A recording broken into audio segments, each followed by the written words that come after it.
नमस्कार नमस्कार नमस्कार एउटा फेरि नयाँ भिडियोको साथ तपाईहरुलाई स्वागत छ मेरो YouTube च्यानल बाइक इन्फो नेपालमा। आज हामी जान्ने छौं KTM को 390 एडभेन्चरको बारेमा। यो बाइक चाहिँ नेपालमा लन्च भएको धेरै नै समय भइसकेको छ र धेरै जनाको रिभ्युज लिएर यसले दिने माइलेज हेरेर यसको प्रोस को कन्स को बारेमा र यो बाइक कतिको भ्यालु फर मनी छ त यसको बारेमा पनि आज हामी यो भिडियोमा जान्ने छौं। त्यसैले कति पनि ढिलो नगरिकन सुरु गरौं आजको भिडियोलाई। पहिला त सुरु गरौं यो बाइकको लुक्सबाट।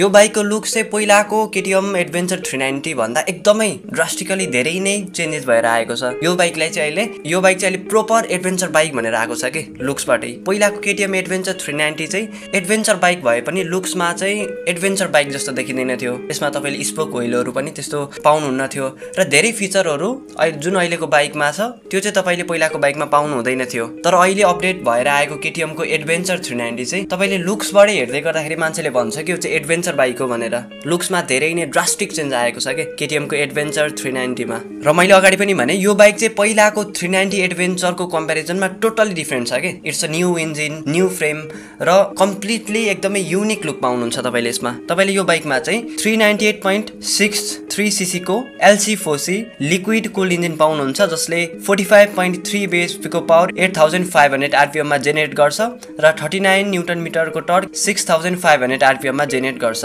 र नयाँ च्यासिस को प्रयोग भएको कारणले बाइक 390 सीसी को भए पनि एकदमै लाइट वेट फिल हुन्छ कि तपाईले यसको ह्यान्डलिङहरु एकदमै राम्रो छ। सिटीमा तपाईले हेभी ट्राफिकमा पनि मज्जाले ह्यान्डल गर्न सक्नुहुन्छ। तपाईले हायर सीसी को बाइक भए पनि सिटीमा ट्राफिकमा मज्जाले चलाउन सक्नुहुनेछ, धेरै हेभी फिल हुने छैन हजुरलाई। तपाईले यो बाइकमा फ्रन्टमा WP को अपसाइड डाउन फोर्क सस्पेन्सन पाउनुहुन्छ र रियरमा चाहिँ monoshock with preload and rebound adjustment भएको सस्पेन्सन पाउनुहुन्छ र फ्रन्टको सस्पेन्सन चाहिँ एडजस्टेबल पनि छ है। र फ्रन्टको सस्पेन्सन चाहिँ तपाईले रोडको हिसाबले तपाईको आवश्यकता अनुसारले त्यसलाई एडजस्ट गर्न सक्नुहुन्छ के, व्हिच इज भेरी गुड। र यो बाइकको टप स्पिड रहेको छ 160 km/h। तपाईले चाहिँ 120 130 को स्पिडमा चाहिँ मज्जाले क्रुज गर्न सक्नुहुन्छ। 120 130 को स्पिड भन्दा माथि चाहिँ तपाईले कुदाउँदै गर्दाखेरि खुट्टामा हल्का भाइब्रेसन चाहिँ फिल हुन सक्छ। र तपाईले यो बाइकमा चाहिँ 5 इन्च को TFT डिस्प्ले पाउनुहुन्छ र यसमा तपाईले क्रुज कन्ट्रोल पाउनुहुन्छ जसले गर्दा तपाईले राइडिङ गर्दै गर्दा लङ टुर गर्दा हाइवेमा एकदमै कम्फर्टेबल हुन्छ र तपाईले लामो टुरहरु पनि आरामले चाहिँ ट्राभल गर्न सक्नुहुन्छ। अर्को भनेको ट्र्याक्सन कन्ट्रोल पाउनुहुन्छ जुन चाहिँ पानी परेको बेला भयो तपाईको चिप्लो रोडहरुमा भयो एकदमै धेरै हेल्प हुन्छ यसले गर्दाखेरि। अर्को बेस्ट फिचर मलाई लागेको भनेको चाहिँ तपाईले यसमा क्विक शिफ्टर पनि पाउनुहुन्छ के। अब तपाईले पहिलाको 390 एडभेन्चरमा पनि क्विक शिफ्टर त पाउनुहुन्थ्यो, तर पहिलाको क्विक शिफ्टरमा र यो क्विक शिफ्टरमा के फरक छ भने एउटै हुन त, तर पहिलाको क्विक शिफ्टर चाहिँ त्यति धेरै स्मुथ थिएन अहिलेको कम्पेरिजनमा। अहिलेको तपाईले KTM को 390 एडभेन्चरमा पाउने क्विक शिफ्टर चाहिँ एकदमै धेरै स्मुथ छ पहिलाको भन्दा। र यो क्विक शिफ्टर चाहिँ बाइ डाइरेक्सनल क्विक शिफ्टर हो जसले गर्दाखेरि यसको मतलब चाहिँ तपाईले राइड गर्दै गर्दा चाहिँ बाइकले जुन एक्सिलरेट गरिराख्नु भएको छ त्यसलाई चाहिँ नर्मल पोजिसनमा नलिकन पनि तपाईले चाहिँ त्यहीबाट गियर चेन्ज गर्न सक्नुहुन्छ। यो पनि एउटा इन्ट्रेस्टिङ फिचर हो के। र यो फिचर चाहिँ हाइवेको लागि चाहिँ एकदमै बेस्ट रहनेछ। सिटी राइड्सहरुमा त त्यति धेरै युज नहोला, पर्फेक्ट नहोला, तर हाइवे राइडिङको लागि चाहिँ यो फिचर एकदमै बेस्ट रहनेछ। र तपाईले यसमा रेन्ज पाउनुहुन्छ, रियल टाइम माइलेज पाउनुहुन्छ, ब्लुटुथ कनेक्टिभिटी जस्ता फिचरहरु पाउनुहुन्छ र सँगसँगै टाइप सी चार्जिङ पोर्ट भयो, गियर पोजिसन इन्डिकेटर भयो र तपाईले यसमा तीनटा राइडिङ मोडहरु पाउनुहुन्छ, स्ट्रेट, रेन र अफरोड गरी तीनटा राइडिङ मोड पाउनुहुन्छ। र यो बाइकको सीट हाइट रहेको छ 830 mm।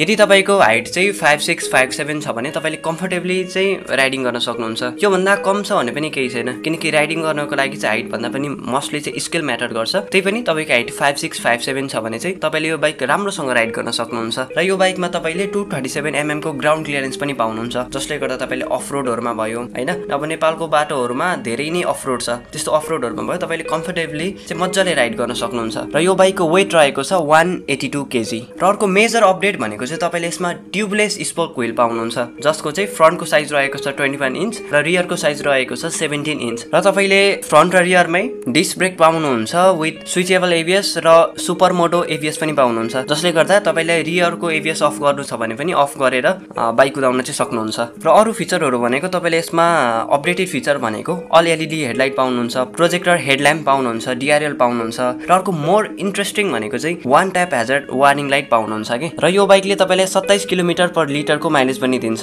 र तपाईले यसमा चाहिँ 14.5 लिटर को फ्युल ट्याङ्क क्यापेसिटी पाउनुहुन्छ जसले गर्दा तपाईलाई लङ टुरहरुमा लङ राइडहरुमा चाहिँ फ्युल भराइराख्नु पर्ने आवश्यकता हुँदैन।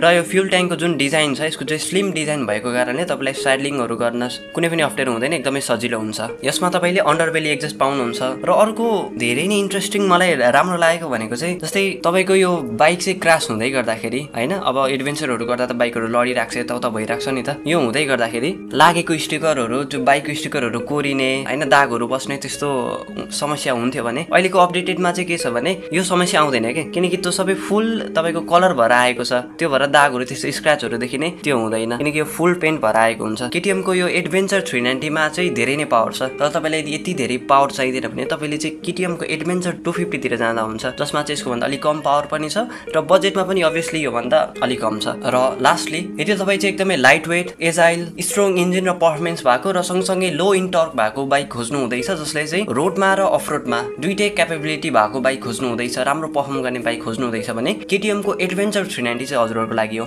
र लास्टमा कुरा गरौँ, हामीले अहिलेसम्म पोजिटिभ कुराहरु त गर्यौं यसले दिने फिचरहरुको बारेमा। अब कुरा गरौँ यसको नेगेटिभ पोइन्ट्सहरुको बारेमा। जम्मा यसमा चाहिँ मैले देखे अनुसार दुईटा नेगेटिभ पोइन्ट छ। पहिलो भनेको भाइब्रेसन। यो बाइक तपाईले हाई स्पिडमा कुदाउँदै गर्दाखेरि यसमा भाइब्रेसन फिल चाहिँ हुन्छ। तपाईले जस्तै 110, 120, 130 को स्पिडमा कुदाउनु हुँदैछ भने चाहिँ नर्मली क्रुज गर्नु हुँदैछ भने तपाईले त्यो भाइब्रेसन फिल गर्नुहुन्न। तर यो भन्दा तपाई माथितिर जाँदै गर्दा, हाई र स्पिडतिर जाँदै गर्दाखेरि चाहिँ तपाईलाई भाइब्रेसन फिल हुन सक्छ। यसको लागि चाहिँ तपाईले के गर्ने भने टाइम टु टाइम सर्भिस गरिराख्दाखेरि यो प्रब्लम चाहिँ बिस्तारै बिस्तारै पुरै सल्भ त हुँदैन, तर टाइम टु टाइम सर्भिस गर्दै गर्दाखेरि यो प्रब्लम चाहिँ कम हुन्छ।